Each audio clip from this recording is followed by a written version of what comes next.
nataka niwaambie watu wetu, na niwaombe, na pia rais akiwa Nairobi asikie kwamba watu wa Trans Nzoia wanamhitaji aje hapa kwetu, tusimame na yeye na tumuulize maendeleo.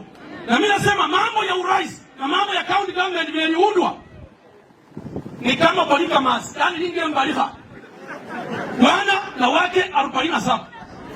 Na wewe mimi natoka polika family, mama yangu ndio wa kwanza, baba na bibi 5. Na mama asipokuwa mchanja watoto watakosa kwenda shule. Kama baba akuji unamtaimu kama anachunga ng'ombe, unachukua mnawa mafuta ya ng'ombe na kitunguu na tupa ndani ya meko kwa sababu anapenda nyama.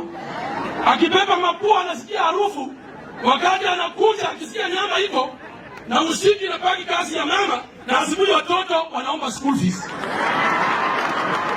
Na pia atajua akiwa kwenye nyumba kama kuna nyumba inafuja ama iko sawa. Sasa Ruto tunataka yule mtu ambaye gavana ambaye atakuwa mwerefu kama polygamist, ndio attract president ambaye ana share kubwa, watoto wake wasome, otherwise watapata laana. Watoto wanapata laana. So we want a serious contender ambaye atachukua national government kama ndio the first investor ya county government. Taka Ruto akuje hapa ni kwake, you come, you are welcome.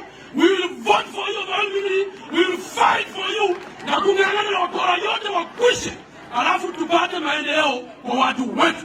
Kwa sababu ni hapa wenyewe kama UDA kamili.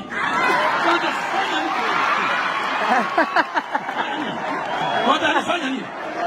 Watanifanya nini? Watanifanya nini? Watanifanya nini? Hakuna. Na mimi si mchache. Ana mchezo.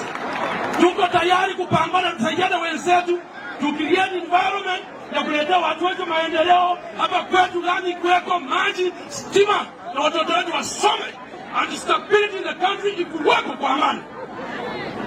Ruto